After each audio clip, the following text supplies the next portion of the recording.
და როგორ ხედავენ მიმდინარე პოლიტიკურ პროცესებს ახალგაზრდა პოლიტიკოსები? ლელო საქართველოდან გვერდება გიორგი მელაძე ღია ეთერში.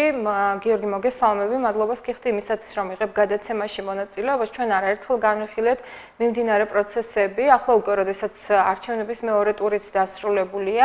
რა შეგვიძლია ვთქვათ იმასთან დაკავშირებით, რა ვითარებაც არის დღეს ზოგადად ჩვენს ქვეყანაში და განსაკუთრებით ჩვენს რეგიონსა და მუნიციპალიტეტში საინტერესო არის ფიქრობთ ახალგაზრდა პოლიტიკოსები, რომლებსაც თუ გავიხსენებ აი დაუშვათ წინა საარჩევნო პერიოდს გარკვეული მოლოდინები გქონდათ არჩევნებთან დაკავშირებით. მოგესალმებით, მივესალმებით თქვენ მაყურებელს. პირველ რიგში მინდა გამოვეხმაურო რომ თქვენი ჟურნალისტის ცემის ფაქტს, მინდა სოლიდარობა და სრული მხარდაჭერა გამოგიცხადოთ თქვენ და დავგმო ეს ფაქტი აგერ თქვენს ეთერში. და ირაკლის მინდა მხნეობა უსურვო და უფრო მეტი შემართება მას. ეხლა რაც შეეხება თქვენს კითხვას, ნოკა მე თუ მკითხავ არანაირი მოლოდინი ისეთ განსაკუთრებული არ მქონდა, რადგან ქართული ოცნება და 30 ოქტომბრის მეორე ტურზე გამოჩნდა დაემგონა კრიმინალურ სინდიკატს, რომელიც მოსყიდვით, ძველი ბიჭების დახმარებით, ძალადობით, ფიზიკური შეურაცხყოფით ცდილობს არჩევნების მოგებას და ეს დღევანდელი შედეგი, რაც გვაქვს ჩვენ მუნიციპალიტეტში და სრულიად საქართველოში, ეს არ არის ქართული ხალხის ნება, ეს არის ძალადობით, მოსყიდვით, დაშინებით მოპოვებული არჩევნები. ახლა არის ყველაზე მთავარი ის, რომ შევინარჩუნოთ ერთიანობა, ოპოზიციურ პარტიის ლიდერებზე არის ახლა დამოკიდებული, როგორ მოიქცევიან, ისევ გავაგრძელებ ჩვენ რაღაც აქციისთვის დაანონსებას, შეკრებას და მე ისევ დაშას თუ გადავალთ რადიკალურად. აი გუშინდელი მაგალითად იყო აქციისთვის საინტერესო შეფასება გააკეთეთ ახლა გუშინდელ აქციას ასე თვლით?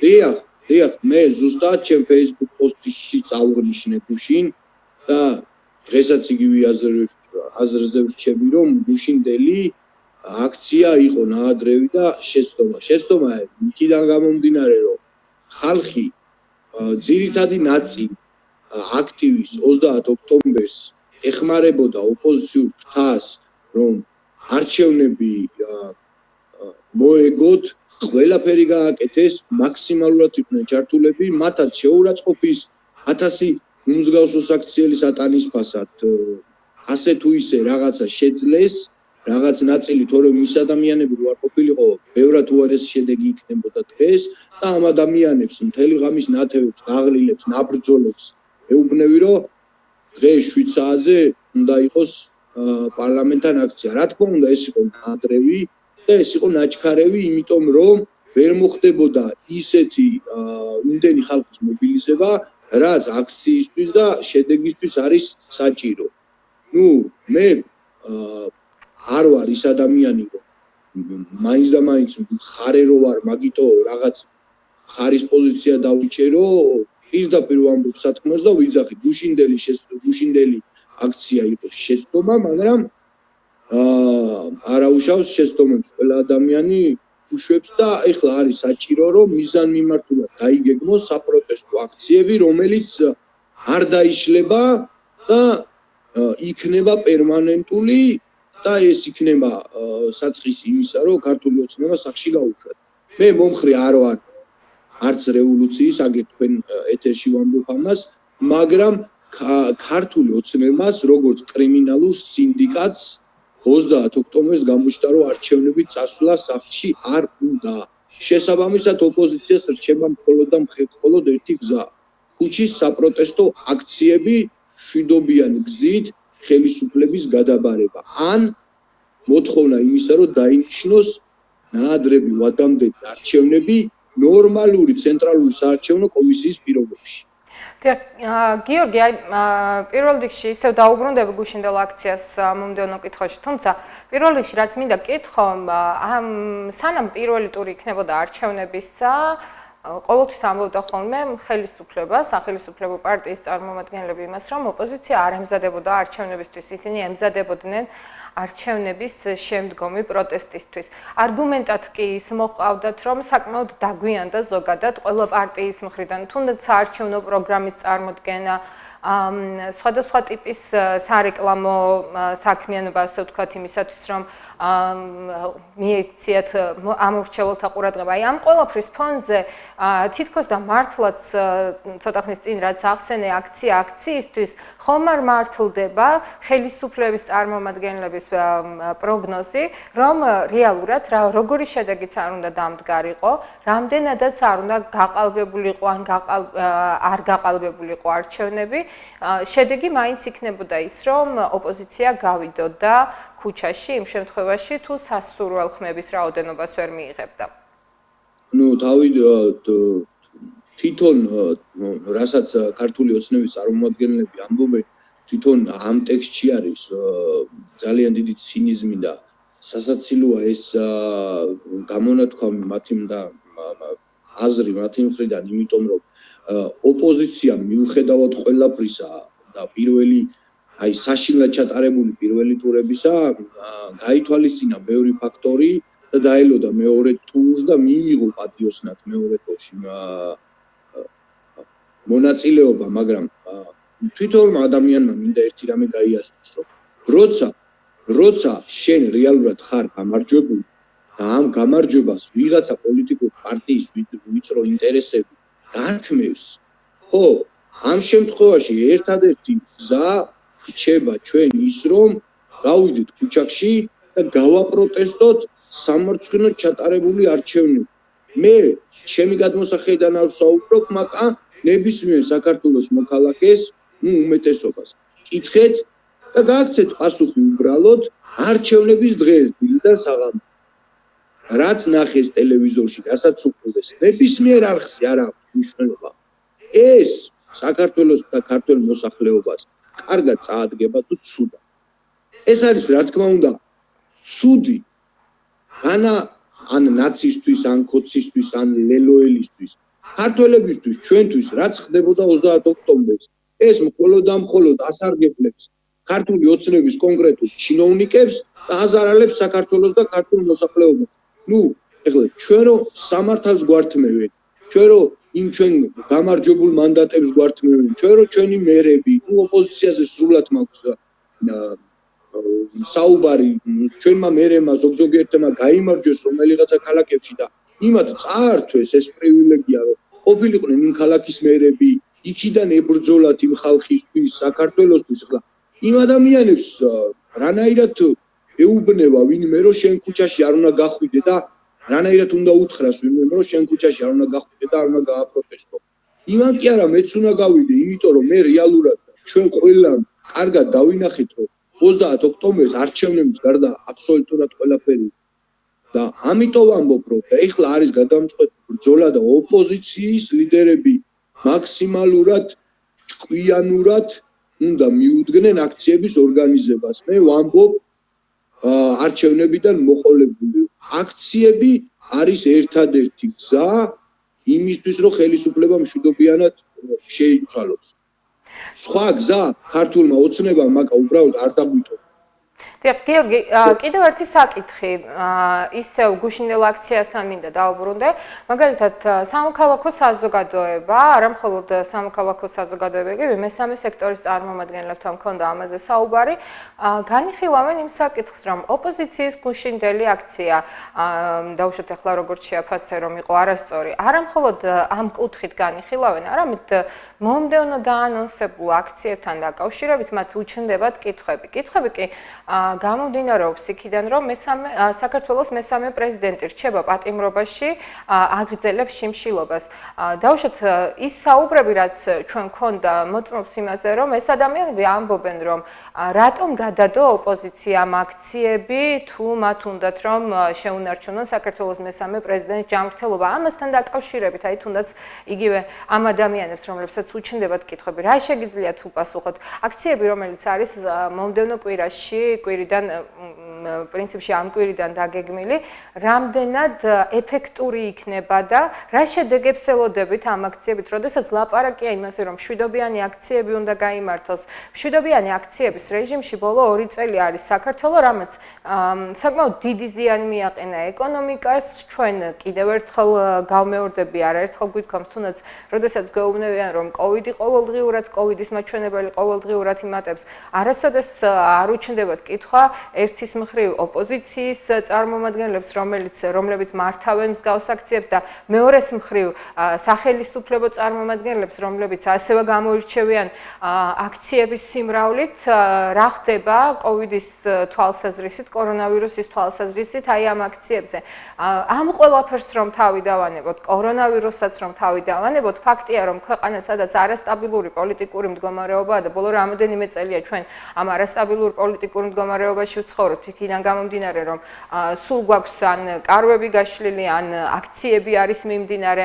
აი ამ ფონზე ეკონომიკაც განიცდის თავისებურ დარტყმას. Rodemde შეიძლება რომ გაგრძელდეს, ან რა ფორმით აპირებთ ამ აქციებს. მშვიდობიანი აქციების შედეგი გარკვეულწილად შეიძლება ჩავთვალოთ, რომ იყო შარლ მიშელის ხელშეკრულება, სადაც ხაზგასმით თეთრი ჩავზე იყო დაწერილი პირობები, რომელიც საბოლოო ჯამში არც ერთი მხრიდან არ შესრულდა, ჯერ ოპოზიციამ დააგვიანა მასზე ხელმოწერა, შემდეგ ხელისუფლება საერთოდ გავიდა ამ ხელშეკრულებიდან, თუმცა თუ დაუბრუნდებით ისევ ამ ხელშეკრულების პირობებს, ცუდად, კარგად გაყალბებით თუ არ გაყალბებით, ხელისუფლებამ ის 53%-იანი ბარიერი, რომელიც ბერკეტი იქნებოდა ამ შემთხვევაში ოპოზიციისა, გადალახა. აი ახლა რა ფორმით შეიძლება პროტესტის გაგრძელება თან ისე რომ ქვეყანამ ნაკლები ზიანი ნახოს და ესეც დაუსრულებელ პროტესტად არ იქცეს, როგორც 2 წლის განმავლობაში ჩვენ ხედავთ.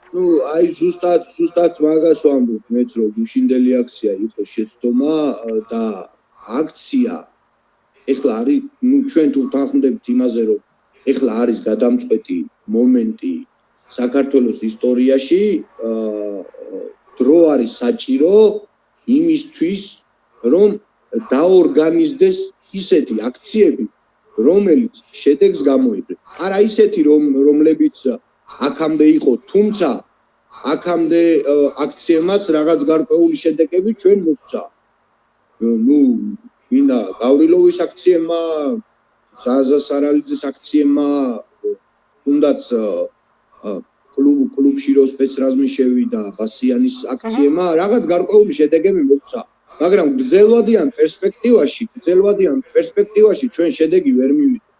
ზუსტად ამიტომ გავბრაზდინე და ამიტომ გუშინ ჩემი უკმაყოფილება გუშინ ექსპრონტად დაგეგმილი აქციისა, იმიტომ რომ ექსპრონტად ფიზიკურად ვერ მოხდება იმ რაოდენობის ხალხის გამოყვანა, როცა შეიძლება რა რაოდენობამაც შეიძლება აიძულოს ხელისუფლება გადადგას უკან ნაბიჯები.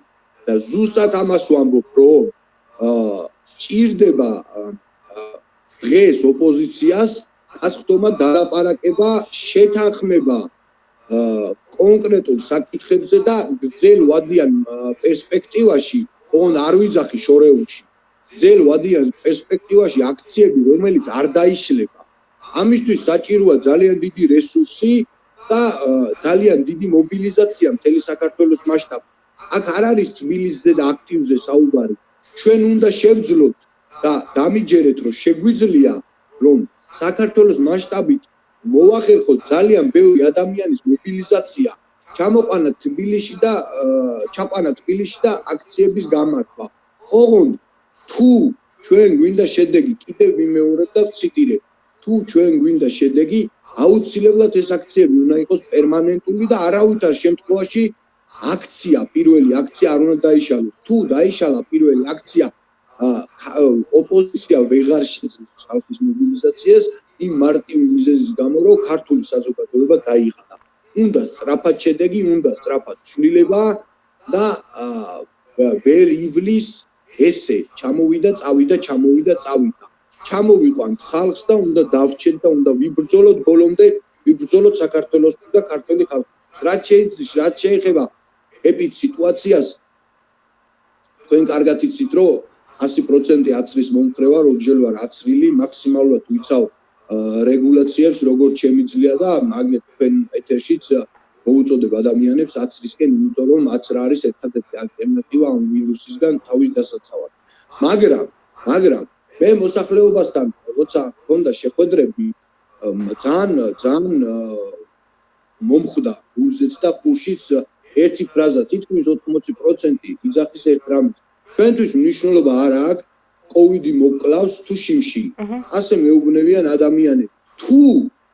თუ შენ ხელისუფლება, რომელიც პასუხისმგებელი ხარ ქართულ ხალხზე და პასუხისმგებელი ხარ საქართველოზე, შუა თავისუფლებაზე მართავ ამ ხელა აქციას და იძახი რომ ამით არაფერი არ შავდება, მე თქვენ გეუბნევით აგერ ტელევიზიაში და საზოგადოებასაც ვეთქვი.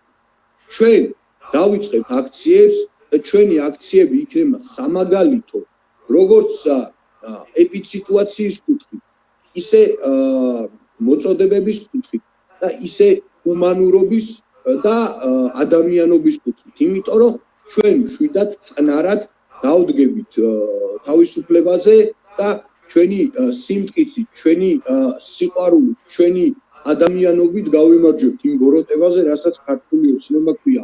ამაში აბსოლუტურად ყველა იყოს დარწმუნებული, თუ ოპოზიციის ლიდერები მიიღებენ სწორ და თანმიმდევრულ გადაწყვეტილებას.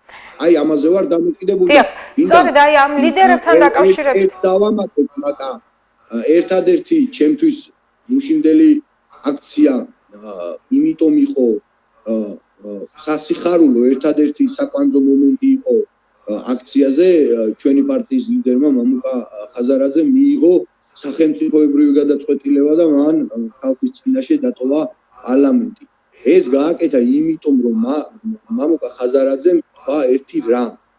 დღეს საქართველოში არც ერთი ინსტიტუცია არ არის ლეგიტიმური მარტივი მიზეზის გამო. იმიტომ რომ ჩვენ დღეს არ გვყავს ხარხის ნებით არჩეული ხელისუფლება. შესაბამისად პარლამენტიც ჩემი აზრით და მამუკას ამ გადაწყვეტილებით არის არალეგიტიმური. არ გამოხატავს საკანონმდებლო ორგანო ხალხის მოთხოვნებს. დიახ, გიორგი, სწორედ ლიდერებთან დაკავშირებით მინდა გკითხოთ, ჩვენ ვისაუბრეთ ეთერს გარეთაც ქონა ამასთან დაკავშირებით საუბარი, მე ვიცი თქვენი განწყობები კონკრეტულად თქვენი ლიდერების მიმართ, თუმცა ჩვენი თემაა დღევანდელი ახალგაზრდა პოლიტიკოსების ხედვა. ძალიან ხშირად ამბობენ ხოლმე, რომ აი ის ძველი სახეები, ვინც იყვნენ პოლიტიკაში, ადამიანები დაიღალნენ მათი ყურებით, მოგვისმენია ეს ალბათ ყველას. ხომ არ აკლია მეტი ახალგაზრდული მუხტი, თუნდაც იმ აქციებს, რომელზეც ცოტა ხნის წინ საუბრობდი, თუნდაც გადაწყვეტილებებს, თუნდაც ორგანიზებას ამ ყველაფრისას. აი თუნდაც ის რის გამოც შენ გუშინ არ მოგეწონა ეს აქცია. შეიძლებოდა რომ დაუშვათ ახალგაზრდა პოლიტიკოსებს ახალი მუხტით უფრო უკეთ მოეხდინათ ამ ყველაფრის ორგანიზება.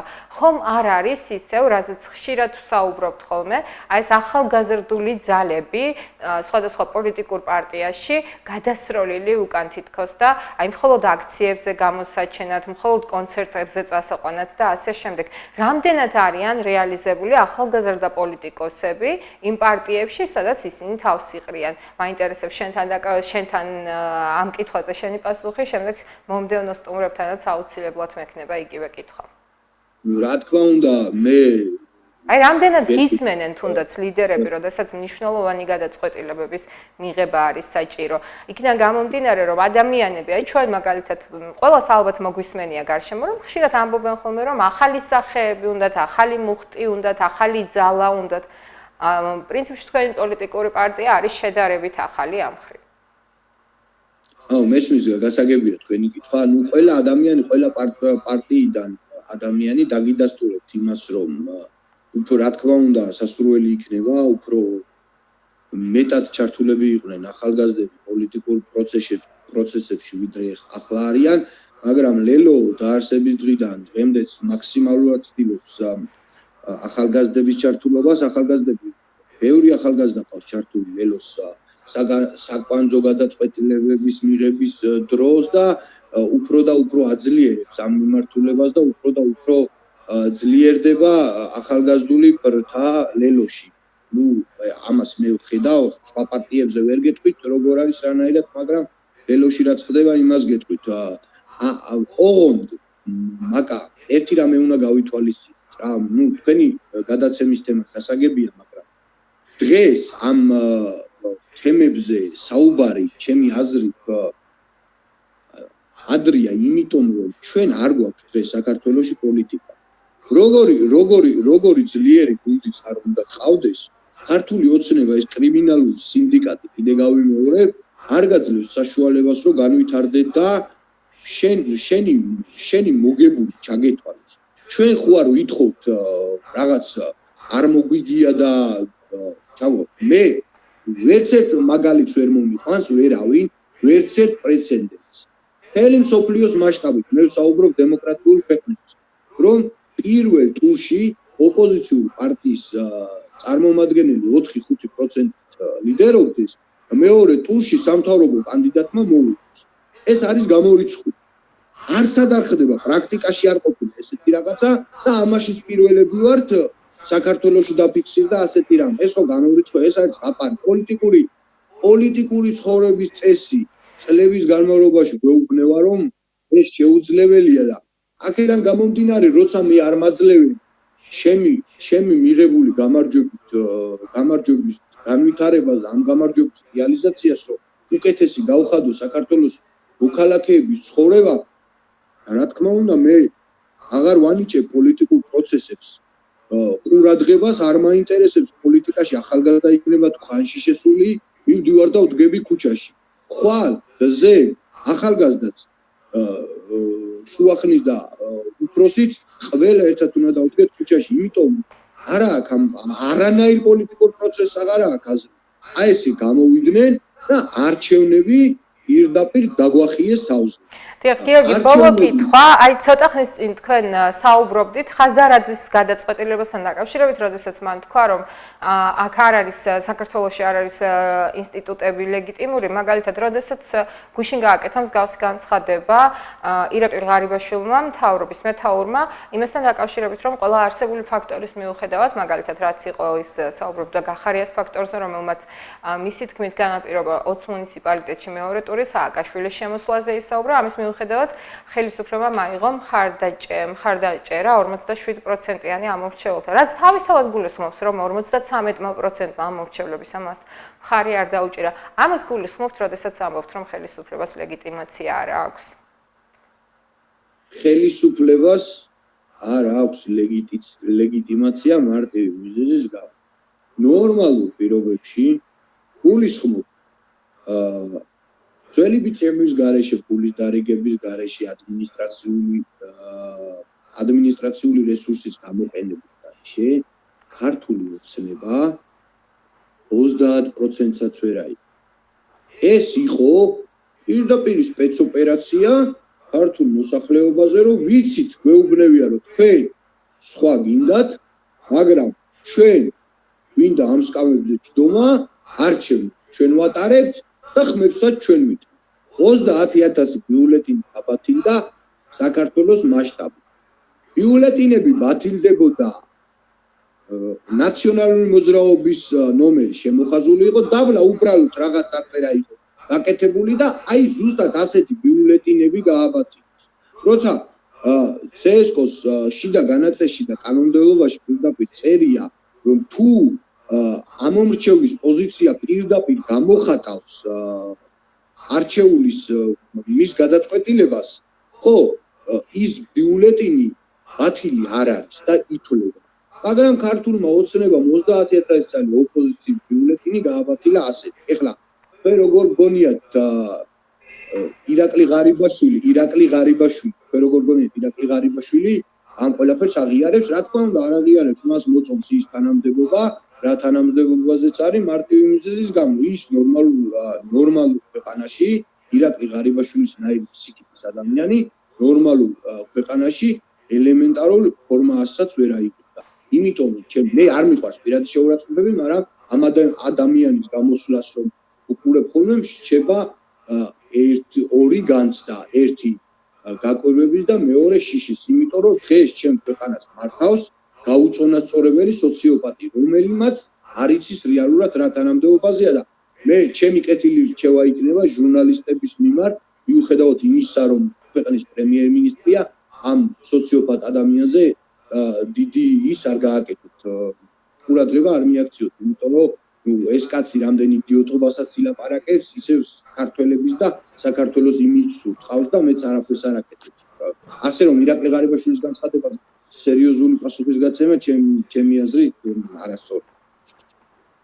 მადლობა მინდა გითხრა გიორგი იმისათვის რომ მიღებდი გადაცემაში მონაწილეობას, იმისათვის რომ დააფიქსიროთ თქვენი აზრი, ძალიან საინტერესოა რას ფიქრობენ სხვადასხვა პარტიების წარმომადგენლები, სწორედ მიმდინარე პოლიტიკურ პროცესებთან დაკავშირებით, მათ შორის მმართველი პარტიის წევრიც ჯერ არ დამიდასტურეს მათ ის მოვა თუ არა მათგან ვინმე, იმედია რომ დღის ბოლომდე ეს მოხდება. მადლობა კიდევ ერთხელ და დაგემშვიდობები ნახვამდის. პირიქით, მადლობა თქვენ, კარგად ბრძანდებოდეთ.